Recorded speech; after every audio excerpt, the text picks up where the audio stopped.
اللہ تعالیٰ کا ارشاد ہے اس قرآن میں موسیٰ کا ذکر بھی کر جو چنا ہوا اور رسول اور نبی تھا۔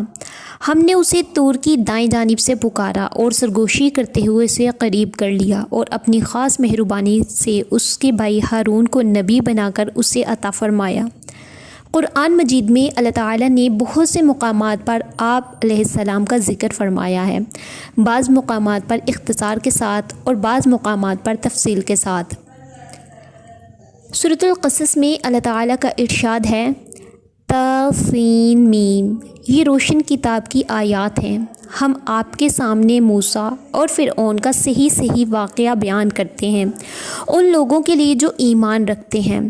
یقیناً فرعون نے زمین میں سرکشی کر رکھی تھی اور وہاں کے لوگوں کو گروہ بنا رکھا تھا اور ان میں سے ایک جماعت کو کمزور کر رکھا تھا۔ ان کے لڑکوں کو تو ذبح کر ڈالتا تھا اور ان کی لڑکیوں کو چھوڑ دیتا تھا، بے شک وہ مفسدوں میں سے تھا۔ پھر ہم نے چاہا کہ ہم ان پر کرم فرمائیں جنہیں زمین میں بے حد کمزور کر دیا گیا تھا، اور ہم انہی کو پیشوا اور زمین کا وارث بنائیں، اور یہ بھی کہ ہم انہیں زمین میں قدرت اور اختیار دیں، اور ہم فرعون اور حامان اور ان کے لشکروں کو وہ منظر دکھائیں جس سے وہ ڈر رہے ہیں۔ اللہ تعالیٰ نے واقعوں کو پہلے مختصر طور پر بیان فرمایا، پھر اس کی تفصیل بیان کی۔ چنانچہ اللہ تعالیٰ نے بتایا کہ وہ اپنے نبی کے سامنے موسیٰ علیہ السلام اور فرعون کا واقعہ صحیح بیان فرمائے گا، یعنی اس قدر صحیح کہ سننے والا تمام واقعات کو آنکھوں سے دیکھ رہا ہے۔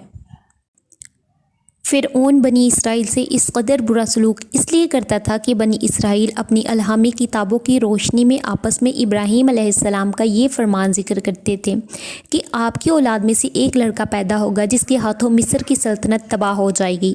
آپ نے یہ بات غالباً اس وقت فرمائی تھی جب مصر کے بادشاہ کی طرف سے حضرت ابراہیم علیہ السلام کی زوجہ محترمہ حضرت سارہ رضی اللہ تعالیٰ عنہا کی عزت پامال کرنے کی کوشش ہوئی، اور اللہ تعالیٰ نے ان کی عزت کو داغدار ہونے سے محفوظ رکھا۔ بنی اسرائیل میں یہ بشارت مشہور تھی، حتیٰ کہ یہ خبر فرعون تک بھی پہنچ گئی۔ جب رات کے وقت بادشاہ کی محفل جمی ہوتی تھی تو کسی درباری نے اسے یہ بات بھی سنا دی۔ اس نے اس لڑکے کی پیدائش کے خوف سے بنی اسرائیل کے تمام لڑکوں کو قتل کرنے کا حکم جاری کر دیا، لیکن تقدیر کے آگے تدبیر نہیں چلتی۔ ایک رات فرعون نے خواب دیکھا کہ بیت المقدس کی طرف سے ایک آگ آئی اور مصر کے تمام قبطیوں کے گھر جلا گئی، لیکن بنی اسرائیل کو کوئی نقصان نہیں پہنچا۔ جب وہ بیدار ہوا تو اس خواب سے خوف زدہ تھا۔ اس نے اپنے کاہنوں، عالموں اور جادوگروں کو جمع کیا اور ان سے اس کی تعبیر پوچھی۔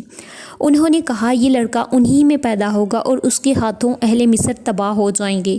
اس لیے اس نے بنی اسرائیل کے لڑکوں کو قتل کرنے کا اور لڑکیوں کو زندہ چھوڑنے کا حکم جاری کر دیا۔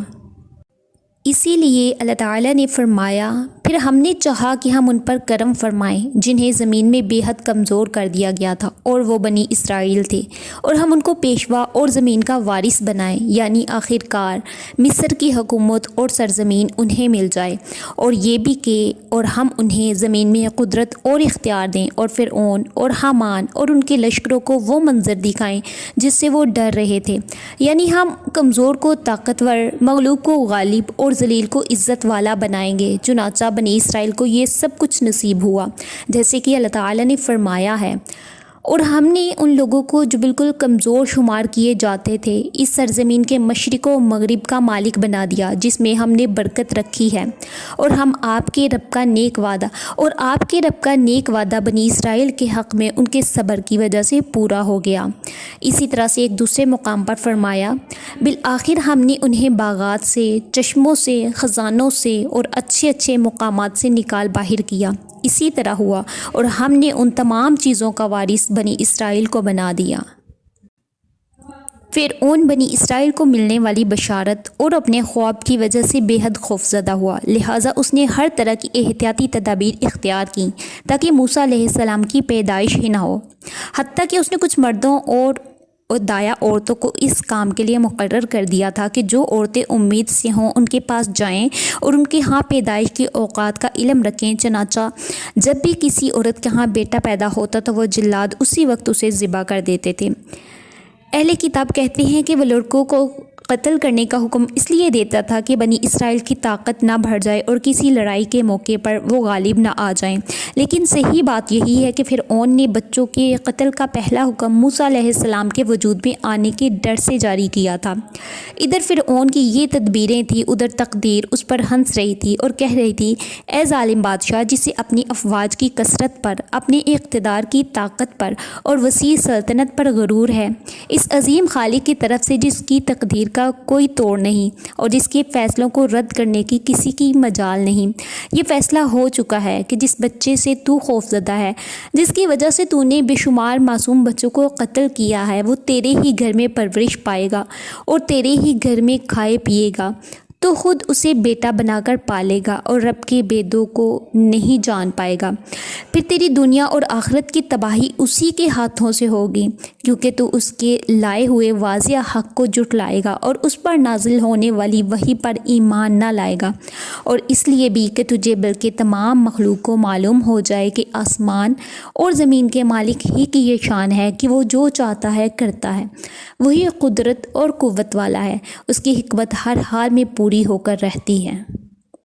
بعض مفسرین نے بیان کیا ہے کہ قبطیوں نے فرعون سے شکایت کی کہ بنی اسرائیل کے لڑکے قتل کرنے کی وجہ سے ان کی تعداد کم ہوتی جا رہی ہے اور خطرہ ہے کہ ان کے بڑے مرتے جائیں گے اور بچے قتل ہوتے جائیں گے، تو ایک وقت آئے گا جب ہمیں وہ کام خود کرنے پڑیں گے جو بنی اسرائیل کرتے ہیں۔ تب فرعون نے حکم دیا کہ 1 سال بچے قتل کیے جائیں اور 1 سال رہنے دیے جائیں۔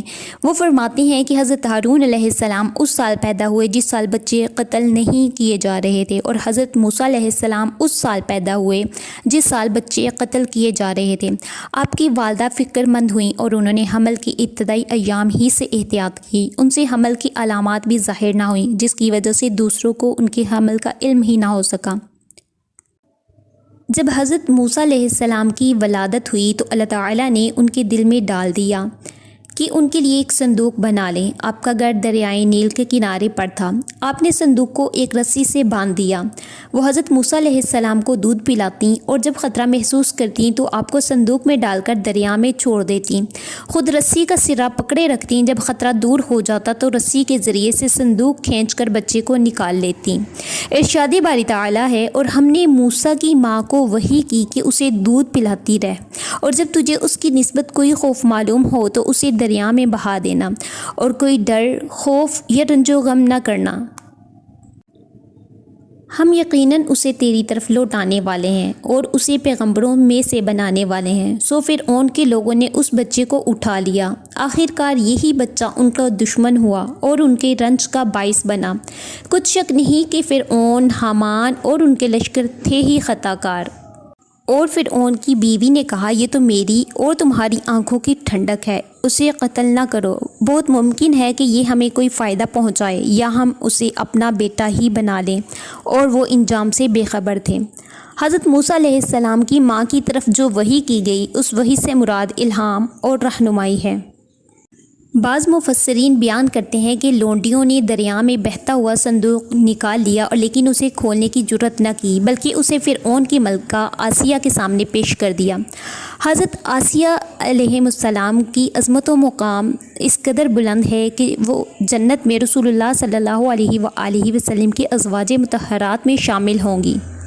حضرت آسیہ علیہ السلام نے جب صندوق کھولا اور کپڑا ہٹایا تو موسیٰ علیہ السلام کا چہرہ انور نبوت سے روشن نظر آیا۔ جب ان کی نظر آپ کے چہرہ اقدس پر پڑی تو ان کے دل میں آپ کی شدید محبت پیدا ہو گئی۔